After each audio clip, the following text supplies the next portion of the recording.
आप सबको जय मसीह की। प्रभु की शांति और प्रभु का आनंद आपकी जिंदगी में हमेशा बना रहे।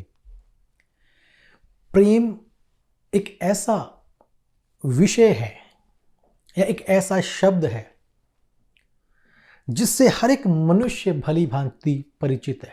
हर एक व्यक्ति इस शब्द को जानता है। प्रेम कह लो, लव कह लो, और इसकी परिभाषा अलग अलग तरीके से लोग देने की कोशिश करते हैं। अपने तरीके से लोग इस प्रेम को समझते हैं। और ये प्रेम जो है, ये बाइबल में जब इसको हम देखें तो हमें ये पता चलता है कि खुदा जो है उसकी नजर में या उसके सामने सबसे ज्यादा बहुमूल्य जो चीज है वो प्रेम है। एक बार यीशु मसीह के पास कुछ लोग आकर पूछते हैं, जो धर्म सिखाने वाले हैं, फकीह फरीसी आते हैं और कहते हैं कि हे गुरु, तू हमें बता कि सबसे उत्तम जो आज्ञा या सबसे बड़ी आज्ञा, या हम दूसरे शब्दों में कहते हैं कि खुदा की नजर में सबसे बड़ी बात, सबसे बड़ा हुक्म कौन सा है। यीशु ने उत्तर देते हैं और उत्तर है प्रेम से जुड़ा हुआ, कि तू अपने खुदा से प्यार करना। इसके विषय पर आगे थोड़ा सा जाकर हम बात करेंगे, लेकिन प्रेम के बारे में बात करते हैं कि प्यार जो है वो सबसे बड़ी आज्ञा है, खुदा से प्यार करना। कैसा प्यार करना आगे जाकर देखते हैं। और उसके साथ ही वो कहते हैं कि और भी है, दूसरी आज्ञा भी इसके जैसी ही और है, और वो भी प्रेम से जुड़ी हुई है, अपने पड़ोसी से प्रेम करना। और जब हम पहला कुरिन्थियों के 13 अध्याय में और उसकी 13 आयत में पढ़ते हैं, वहां पर भी 3 चीजें लिखी हुई हैं। लिखा है विश्वास, आशा और प्रेम जो है, ये तीनों जो है वो स्थायी हैं। इनकी बड़ी वैल्यू है। लेकिन इन तीनों में भी अगर सुप्रीम देखा जाए तो वहां पर लिखा है इनमें भी सबसे बड़ा प्रेम है। लेकिन दुख की बात हम ये कह सकते हैं कि आज जिस संसार में हम रहते हैं, इसमें प्रेम की परिभाषा बदल चुकी है। या यूं कहें, जो प्रेम खुदा चाहता था वो खत्म हो चुका है। यह भी कह सकते हैं कि प्रेम खत्म ही हो चुका है। इसमें भी कोई दो राय नहीं होगी अगर इस बात को हम कह लें प्रेम खत्म हो गया दुनिया में। यह सही होगा। आज इस दुनिया में हर एक व्यक्ति जो है, हर एक व्यक्ति इसमें आता है। कोई खुदा का भक्तजन होगा, जो खुदा का भय मानने वाला, जो इसमें नहीं आएगा। लेकिन चलो ये कह सकते हैं 100 में से 90% लोग, है ना। अगर इसको हम जनरलाइज नहीं करते, सबके लिए नहीं, तो कम से कम 100 में से 90% लोग जो है वो खुद की लाइफ के लिए जीते हैं, खुद के लिए जीते हैं, खुद से उनको प्यार है, बाकी सबसे वो नफरत करते हैं। उदाहरण देता हूं मैं आपको। आज आप दुनिया में देखें, लोग नशे का व्यापार करते हैं, है ना, नशा बेचते हैं। वजह क्या है कि मैं धनी बन जाऊं, बाकी दुनिया मर जाए, चाहे मुझे कोई परवाह नहीं। जवान मारे जाएं, परिवार टूट जाएं, दुनिया बेघर हो जाए, कुछ भी हो, लेकिन मेरी जेब भरे, मेरा घर और मेरी लाइफ जो है वो शान शौकत से चले। लोग प्रॉपर्टी के पीछे लड़ाइयां करते हैं, हत्याएं कर देते हैं। छोटे से जमीन के टुकड़े के लिए, छोटे से एक घर के लिए लोग झगड़े करते हैं। क्यों? मुझे मिल जाए। खुद से प्यार है, दूसरे से नफरत है। आप दुनिया में देख सकते हैं बहुत सी उदाहरण। आप सामान लेने भी कहीं दुकान में जाते हैं ना, वो भी मिलावट करके देते हैं, ताकि मिलावट करने से ज्यादा लाभ मैं कमा सकूं, दूसरे चाहे बीमार पड़ जाए, चाहे मरी जाए। खुद के लिए इंसान खुद से प्यार करता है और दूसरे से नफरत करता है। यहां तक कि जो हाकिम हैं, राजा लोग हैं, जो रूलर्स हैं, हम कह सकते हैं, प्रधानमंत्री लगा लीजिए, राष्ट्रपति, जो रूलिंग क्लास है, वो भी इस तरीके की नीतियां बनाते हैं जिससे उनका लाभ हो, उनकी कुर्सी बची रहे। बाकी चाहे लोग झगड़ झगड़ कर मर जाएं, लड़ लड़ कर मर जाएं, भूखे मर जाएं, उनको परवाह नहीं। यहां तक कि ये बात परिवारों में भी आ जाती है। परिवारों में भी प्रेम जो है वो खत्म है। हर व्यक्ति अपने लिए सोचता है। अगर एक घर की छत के नीचे 10 लोग रहते हैं तो वो भी उनमें से हर एक बंदे की नजर होगी कि ये घर मुझे मिल जाए, ये पैसा मुझे मिल जाए, वो चीज मुझे मिल जाए, दूसरा ना ले ले, चाहे उसका भाई बहन, उसका अपना मां बाप ही क्यों ना हो। ऐसे हालातों में आप और मैं इस संसार में रहते हैं जहां पर प्रेम खत्म हो चुका है, नफरत का बोलबाला है। और ये नफरत खुदा के प्लान में नहीं है। खुदा कभी भी नहीं चाहता था कि इस संसार में जिसमें खुदा ने इंसान को रखा और इंसान को यहां का खुदा ने देखभाल करने के लिए अधिकारी बना दिया, तो इस संसार में नफरत हो जाए। नहीं, बल्कि यह कि खुदा ने जो अपने चुने हुए लोग थे, आप और मैं जो हैं, मसीहियों को खुदा ने पता इस संसार में क्यों रखा, इसीलिए रखा था कि वो खुदा के प्यार को, इस मसीह के प्यार को अपने द्वारा दुनिया में दिखाएं, अपने घर में दिखाएं, अपने परिवार में दिखाएं, लोगों के साथ दिखाएं, पड़ोसियों के साथ दिखाएं, दुश्मनों के साथ दिखाएं, प्यार दिखाएं।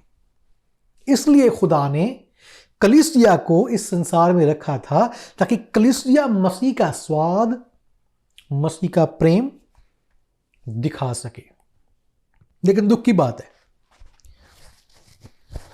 कि ये जो नफरत का बढ़ना, प्यार का घटना, ये कलीसिया में भी हुआ, ये मसीहियों में भी हो गया, और वो भी संसार के ही मार्ग पर चल पड़े जिसके बारे में बाइबल कहती है एक मार्ग है जो सही जान पड़ता है, लेकिन आखिर में वो मौत की तरफ ले जाता है।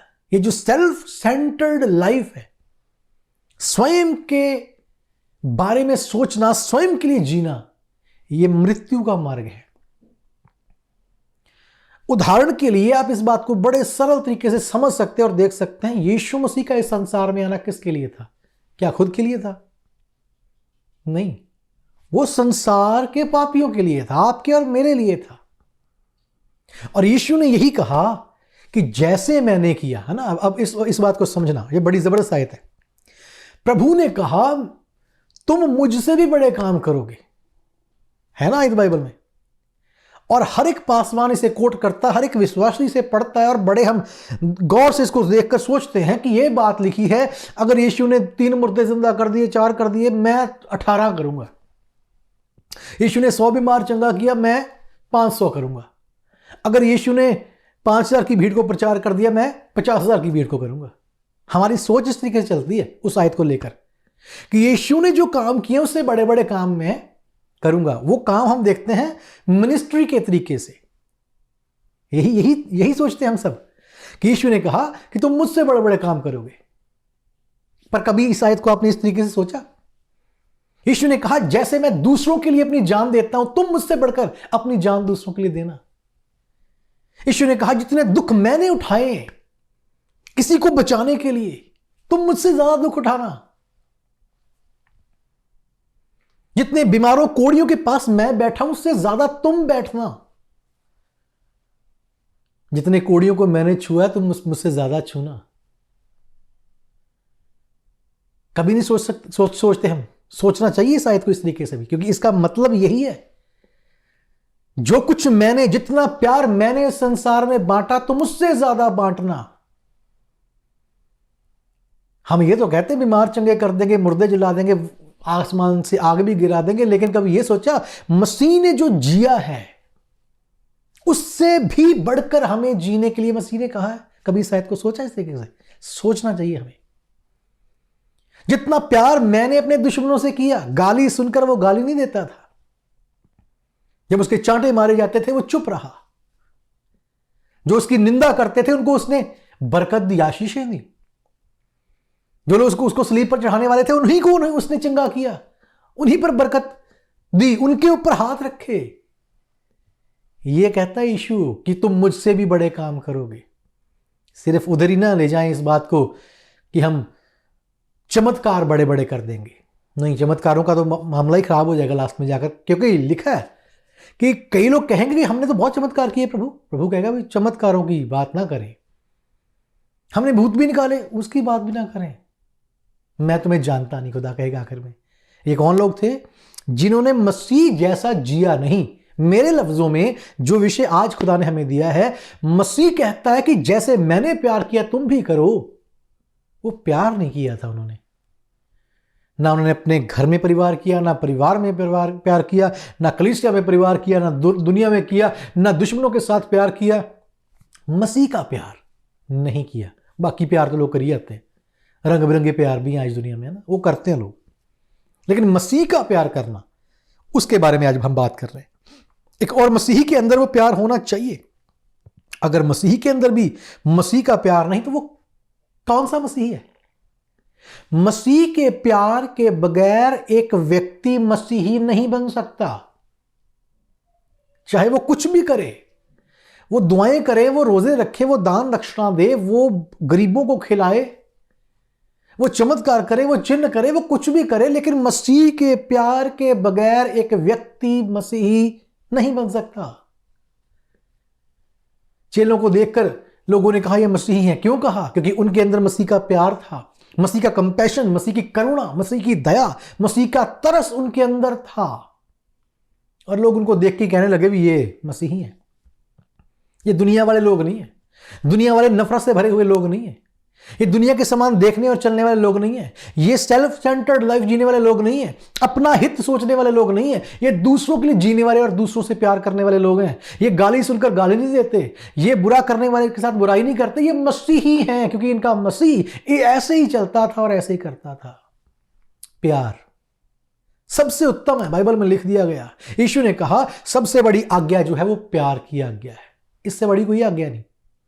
और जिसने इस आज्ञा को पूरा नहीं किया वो कभी मसीह का नहीं हो सकता। कैसा प्यार खुदा हमसे चाहता है, जल्दी जल्दी से हम इस बात को देख लेते हैं। सबसे पहले खुदावन चाहता है कि हम अपने पड़ोसी से प्यार करें, जो पड़ोस में रहता है ना।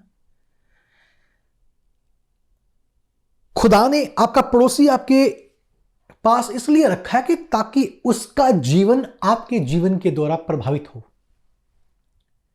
पड़ोसी आपका हो सकता है कि मसीह को नहीं जानता, उसके अंदर नफरत है, उसके अंदर कड़वाहट है, उसके अंदर दुनिया का हर एक रंग भरा हुआ है, उसके अंदर दुनिया के प्रति बहुत नफरत और बैर की भावना भरी हो सकती है, अपने बारे में सोचता हो सकता है वो। और खुदा ने लाकर उसे आपके बगल में रख दिया या आपको उसके बगल में जाकर रख दिया। वजह क्या है? वजह यह है कि आपके जीवन के प्यार को देखकर आपका पड़ोसी जाने कि आप किसी अलग खुदा को मानने वाले लोग हो। आपका प्यार उसे इस तरीके से मोल्ड करे कि वो अपनी राह बदल ले और आपके राह पर, जो मसीह का राह है, चलने लगे। हमारे पड़ोसी हमें देखकर कहें कि इनके जैसा व्यक्ति और कोई नहीं, इनके जैसा प्यार करने वाला और कोई नहीं। वो चाहे बुराई करता है, लेकिन जब बुराई के बदले आप प्यार से उसके साथ पेश आ रहे हैं तो उसका हृदय टूटता है। आज नहीं टूटेगा, कल नहीं टूटेगा, टूटेगा जरूर, क्योंकि प्यार सबसे बड़ी ताकत है। प्यार बड़े बड़े पत्थरों को पिघला सकता है। प्यार तो वो ताकत है जो खुदा के मन को बदल देता है। पता है आपको? वो प्यार ही तो था जो खुदा को ले आया यहां पर इस दुनिया में। नहीं तो हमारे काम ही इतने बुरे थे, पाप से भरे हुए थे, कभी भी खुदा हमारे लिए नहीं आता, लेकिन उसके अंदर वो प्यार था। हृदय बदल गया, हमारे लिए प्यार और तस लेकर खुदा इस दुनिया में आया। अपने पड़ोसी की भलाई की कामना करनी है, अपने पड़ोसी के साथ अच्छा रिश्ता रखना है। अगर वो आपके लिए बुरा कर रहा है तो उसके साथ बुरा ना करें, फिर उसमें और आप में कोई फर्क नहीं है। हमारे पड़ोसी को हमें प्यार करना है, चाहे वो हमसे नफरत भी करे। एक अच्छा रिश्ता उसके साथ बनाना है। बाइबल में भी लिखा है ये। लेवियों की व्यवस्था में जब हम पढ़ते हैं, लेवी व्यवस्था में इसको पढ़े, 19 अध्याय की 18 आयत में लिखा था, तुम अपने पड़ोसी को अपने समान प्यार करना। लेवियों 19 की 18 में लिखा है, अपने पड़ोसी से अपने समान। अब अपने अपने साथ हम कैसा प्यार करते हैं? जैसे हमने शुरू में बात की, इंसान अपने आप से प्यार करता है। आज अपने हित के लिए वो काम करता है, दूसरों को चाहे वो दबा दे, लेकिन अपने भले के लिए सोचता है, अपना भला, अपनी उन्नति चाहना। और बाइबल में खुदा कहता है अपने पड़ोसी से भी ऐसा ही प्यार करना, जैसे तू अपनी उन्नति चाहता है अपने पड़ोसी की उन्नति भी करना। जितना तू अपने लिए ध्यान रखता अपनी सेहत का, अपने पड़ोसी के लिए भी चिंतित रहना। अगर वो कोई गलत काम कर रहा है, गलत चीज खा रहा है, उसको उसी तरीके से बताना जैसे तू समझता है कि अगर तू इस चीज को खाएगा तो कैसा नुकसान होगा। अगर वो पाप की राह पर है तो तू उसे बताना जैसे तू पाप की राह से बचा हुआ है, उसे समझाना। हम किसी को परिवर्तित नहीं कर सकते, लेकिन बताना हमारा काम है। जो हमारा काम है हमें करना है, जो खुदा का काम है खुदा करता है। जब हम अपना काम करते हैं तो खुदा तैयार है अपना काम करने के लिए। लाजर की कब्र पर आकर यीशु मसीह ने कहा पत्थर को हटा दो, इंसानों से कहा। उन्होंने जब अपना काम किया, पत्थर हटाया, तब यीशु ने अपना काम किया और लाजर से आवाज लगाई, लाजर बाहर आ जा। लाजर बाहर आ गया, जिंदा हो गया। जो पत्थर हटाने का काम हमारा है वो हमें करना है, और उस व्यक्ति को जिंदगी देना वो खुदा का काम है। और बगैर प्यार के हम अपने पड़ोसी के साथ इस तरीके से नहीं चल सकते, नहीं रह सकते। बाइबल में खुदा ने पुराने नियम में भी ये बात कही है, नए नियम में फिर से खुदा मत्ती 22:39 में इस बात को कहता है, अपने पड़ोसी से अपने समान प्यार करना। और एक बार फकीह फरीसी यीशु मसीह से पूछ लेते हैं, भी ये पड़ोसी कौन है? क्या वो व्यक्ति जो हमारे बिल्कुल साथ रहता है, जो हमारे मोहल्ले में रहता है, जो हमारे गांव में रहता है, जो हमारे शहर में रहता है, क्या वही पड़ोसी है? कौन पड़ोसी है? बिल्कुल आमने सामने रहने वाला पड़ोसी है। यीशु मसीह ने उनको एक उदाहरण दी, एक दृष्टांत दिया। और दृष्टांत था एक व्यक्ति का जो सफर कर रहा है, यरूशलेम से यरीहो की तरफ जा रहा है, और रास्ते में उसको डाकू घेर लेते हैं और घेर कर उसे मारते हैं, उसे अधमुआ कर देते हैं। आपने पढ़ी है, बात सुनी होगी जरूर, है ना? तो अब दो लोग निकल जाते हैं, कि याजक और एक लेवी उसके पास है, मदद नहीं करते। तीसरा व्यक्ति सामरी आता है जो उसकी मदद करता है, उसकी मरहम पट्टी करता है, उसकी सेवा टहल करके उसके सराय में ले जाता है, और वहां जाकर भी कहता है सराय के मालिक से, इसकी सेवा टहल करना, मैं जो होगा इसके लिए खर्च उठाऊंगा। यीशु ने उनसे पूछा, भी इनमें से आपको क्या लगता है भी कौन उसका पड़ोसी है? तो वो कहते हैं पड़ोसी इसमें से वही है अभी जिसने उसकी मदद की, वो पड़ोसी है। दोनों चीजें हैं। जिस व्यक्ति को आज आपकी मदद की जरूरत है वो आपका पड़ोसी है। वो यहां भी हो सकता है, बहुत दूर भी हो सकता है। और जिसकी मदद आप करते हैं आप उसके अच्छे पड़ोसी हैं।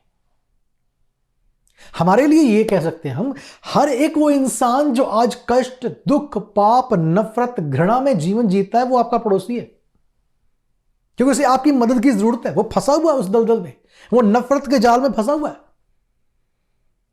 और हमें जरूरत है कि हम उसके पास जाकर वो प्यार जो मसीह का प्यार है उसकी मरहम पट्टी उस पर करें, खुदा के कलाम का तेल उसे लगाएं, रूह की तेल से उसको हम धोएं, साफ करें उसके जख्मों को। प्यार की पट्टी बांधनी पड़ेगी।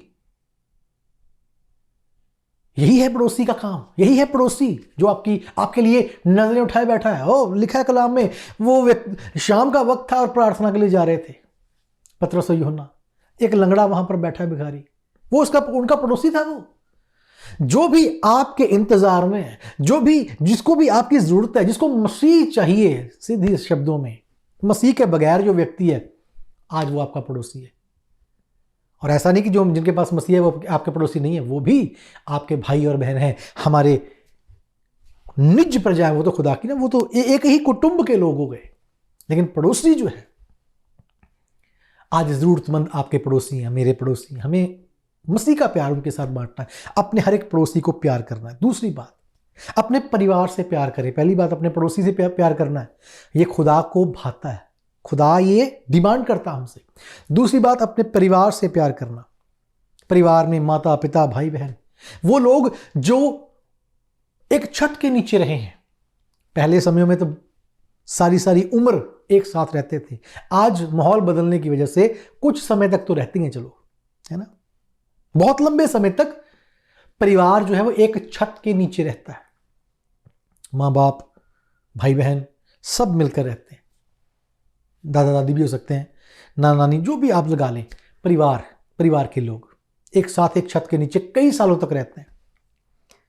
अब इतने सालों तक एक साथ रहने के बाद भी हम उनके साथ अच्छा रिलेशन नहीं बना पाए, अच्छा संबंध, प्यार का संबंध उनके साथ नहीं बना पाए, और हम खुदा से ये कहते हैं, खुदावंद मैं तुझसे बहुत प्यार करता हूं, बहुत प्यार करती हूं। खुदा कहता तू झूठा नंबर 1 है, झूठा नंबर 1 है तू, जो अपने भाई बहन से नफरत करता और मुझसे कहता है कि खुदा तुझसे प्यार करता हूं।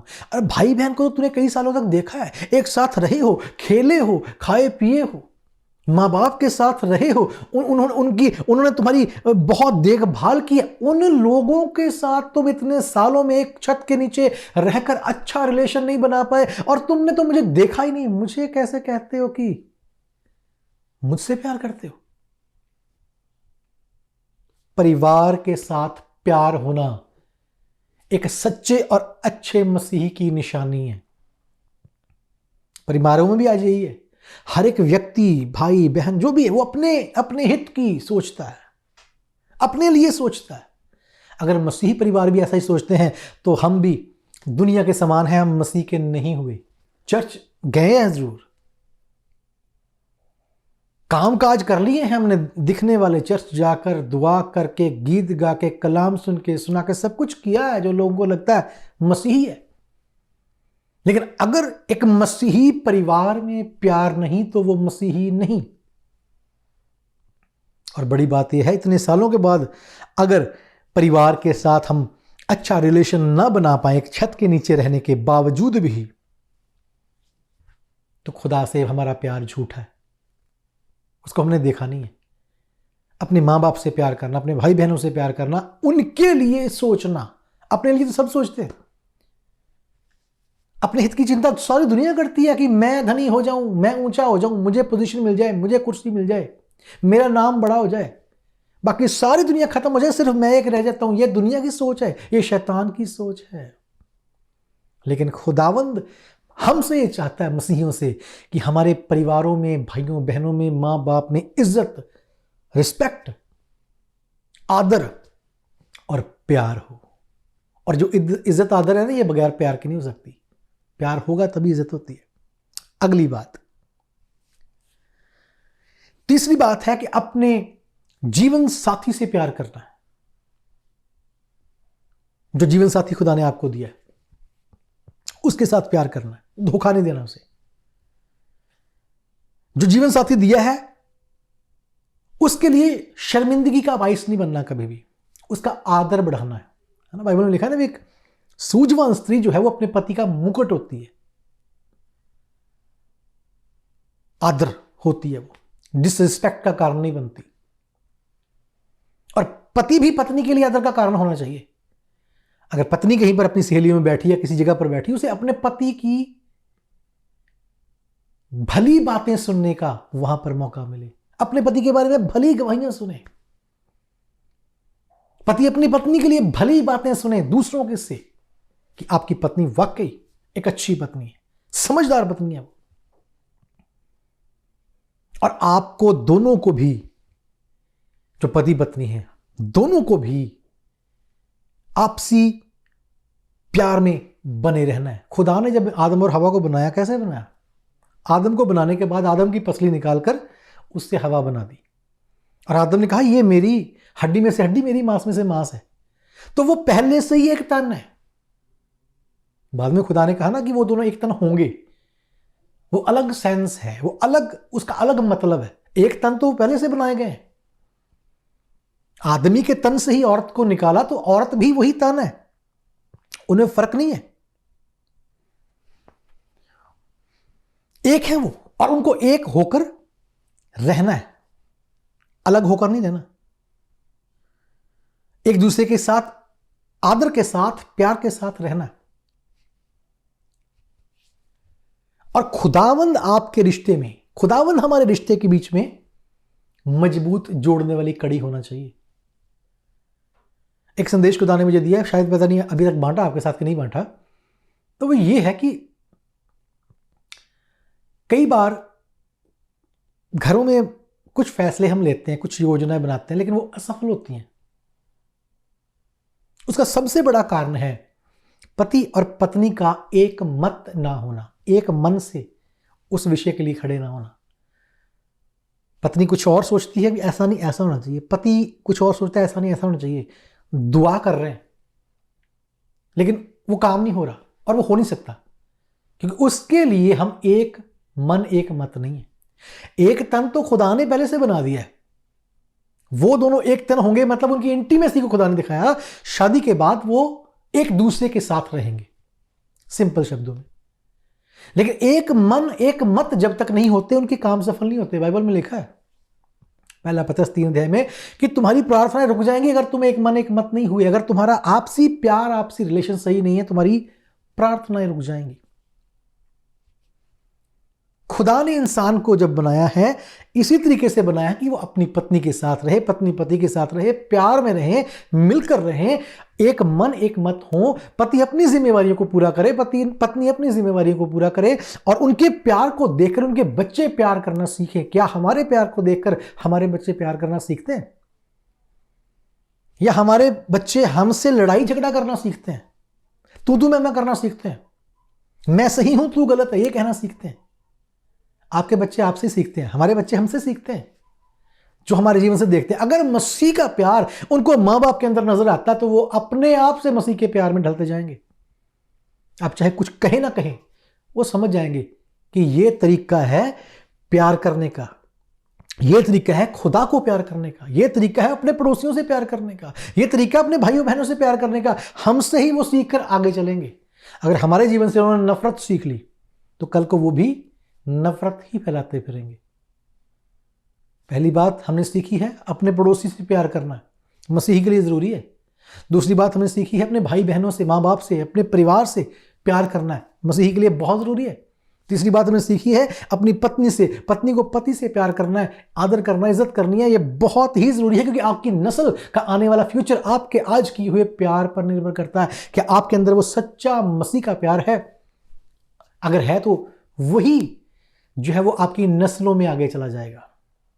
दुनिया में कुछ भी होता रहे, आपके घर से खुदा का प्यार खत्म नहीं होगा। और सबसे बड़ी इन बातों में बात जो है, जो हालांकि पहली बात यीशु मसीह ने कही थी फरीसियों से, वो है अपने खुदा से अपने सारी जान से, अपने सारे बल से, अपने सारे हृदय से, अपने सारे मन से, अपनी सारी ताकत से प्यार करना है। ये भी कह सकते हैं अपनी रूह जिस्म जान से खुदा के साथ प्यार करना है, खुदा के साथ सबसे ज्यादा प्यार। और अब यहां पर एक बड़ी जबरदस्त बात है जो समझनी जरूरी है, जिसमें कई मसीही उलझे रहते हैं। अब खुदा ने ये सारी चीजें कह दी, अपने पड़ोसी से भी प्यार कर, अपने माँ बाप से भी प्यार कर, भाई बहनों से भी प्यार कर, पत्नी से प्यार कर, अपने बच्चों से प्यार कर, अपने बच्चों की देखभाल कर, सब कुछ कह दिया। लेकिन एक जगह खुदावंद इस बात को कहते हैं, और ये बात लिखी है लूका रचित सुसमाचार उसके 14 अध्याय की 26 आयत में। वहां लिखा है लूका 14:26 में, अगर कोई अपनी माँ बाप भाई बहन अपनी पत्नी बच्चों सबको जो है वो नफरत नहीं करता, वो मेरे लायक नहीं है ना। एक अलग तर्जुमा कहता है, अगर वो इन सबसे ज्यादा मुझसे प्यार नहीं करता तो वो मेरे लायक नहीं है, मेरा चेला होने के काबिल नहीं है। अब ये दोनों आयतें अलग अलग दिखती हैं, और कई मसीही सारी उम्र इसी में फंसे रहते हैं कि हमने प्यार करना है या नफरत करनी है, अपने पड़ोसी से प्यार करना है, अपनी पत्नी से, अपने परिवार से प्यार करना है या नफरत करनी है। खुदा ने कह दिया तुम इनको जब तक नफरत नहीं करते तब तक तुम मेरे लायक नहीं हो। तो मैंने नहीं, कई लोग इस आयत को बड़ा अपने फायदे के लिए इस्तेमाल करते हैं। पता कैसे करते हैं? वो अपनी जिम्मेवारियों से हाथ धो लेते हैं। वो कहते हैं जी मैं तो खुदा का काम करता हूँ जी, मैं तो खुदा के साथ चलता हूँ जी, मैं तो खुदा के लिए करता हूँ, मुझे नहीं, मुझे परिवार की कोई जिम्मेवारी नहीं है, मैं बच्चे पढ़ जाएंगे अपने आप, मुझे कोई नहीं। हाथ धोते हैं वो, पिलातूस बन जाते हैं, मुझे कोई फिक्र नहीं है मेरी वाइफ की, अपने आप कपड़े चाहिए उसको दे देगा, खुदा दे देगा, खुदा बच्चों के लिए भी दे देगा रोटी, मैं तो भक्त बन गया जी, मैं तो दुआ ही करता हूँ, मैं कुछ नहीं करता। मतलब वो इस आयत को अपने लाभ के लिए इस्तेमाल करते हैं, जिम्मेवारियों से भागने के लिए। भी खुदा ने मुझे कहा माता पिता की कदर नहीं करनी, इज्जत नहीं करनी, नफरत करनी उनसे, तो मैं खुदा का कलाम फॉलो कर रहा हूं, मैं नफरत कर रहा हूं सबसे, और मैं खुदा से ही प्यार कर रहा हूं। गलत सोच और गलत बयान है ये खुदा के कलाम का। खुदा कभी नहीं कहता अपने माँ बाप की इज्जत ना कर। खुदा ने कभी नहीं कहा अपनी पत्नी से नफरत कर। खुदा ने यह कहा भी एक तन होकर रहेंगे, वो एक साथ रहेंगे। बच्चों के लिए वो जिम्मेवारी है हमारी, उनको खुदा के मार्ग की शिक्षा देनी बचपन से। खुदा ने सब कुछ कह रखा है। यह भी कहा है जो बंदा काम नहीं ना करता वो रोटी भी ना खाए। अगर कोई ऐसा व्यक्ति है जो इस आयत को लेकर कहता है मैं जी खुदा के लिए जीता हूं, बाकी मैंने कोई जिम्मेवारी पूरी नहीं करना, उसके लिए लिखा गया है वो रोटी भी ना खाए, भाई रोटी खानी बंद कर देना आज से। अगर आप इस बात को फॉलो करते हो कि बाकी सबको छोड़कर मैं तो भक्त बन गया, ऐसी भक्ति खुदा को नहीं चाहिए। मैं फिर दोहराता हूं, ऐसी भक्ति, ऐसा भक्त खुदा को नहीं चाहिए जो अपनी जिम्मेवारियों से भागकर कहे कि मैं खुदा का भक्त हूं। तभी तो खुदा ने कह दिया जब तक तुम इनको प्यार नहीं करता, तू कहता मुझे प्यार करता हूं, तो तू प्यार नहीं करता, झूठा है तू। उस आयत का मतलब यह है, सबसे ज्यादा खुदा को प्यार करने का सिंपल मतलब आज मैं आपको समझाता हूं, वो ये है जब हमने मसीह को फॉलो करने के लिए अपना जीवन दिया है, मसीह के साथ चलें, उस रास्ते में मसीह के साथ चलने में अगर कोई भी रुकावट आपके लिए बनता है तो उसको अहमियत नहीं देनी, उसकी बात को सुनकर मसीह से नाता नहीं तोड़ देना, लेकिन उसकी बात को छोड़कर मसीह के लिए जीना है, मसीह की तरफ आगे बढ़ना। यह मतलब है मसीह के साथ चलने में अगर भाई बहन, मां बाप, पत्नी, कोई भी आपके रास्ते में रुकावट बनता है, उनकी नहीं सुननी, अपना प्यार मसीह के साथ बरकरार रखना। यह है उस आयत का मतलब। यह नहीं है कि अपनी जिम्मेवारियों से भाग जाएं और भक्त बन जाए ना। खुदा से प्यार करना है हमें, और खुदा से प्यार हम तभी कर सकते हैं, बाइबल में लिख दिया, जब हम अपने आस पड़ोस से प्यार करते हैं। जब पड़ोसी से प्यार करते हैं, समझ लीजिए आप खुदा से भी प्यार कर लेंगे।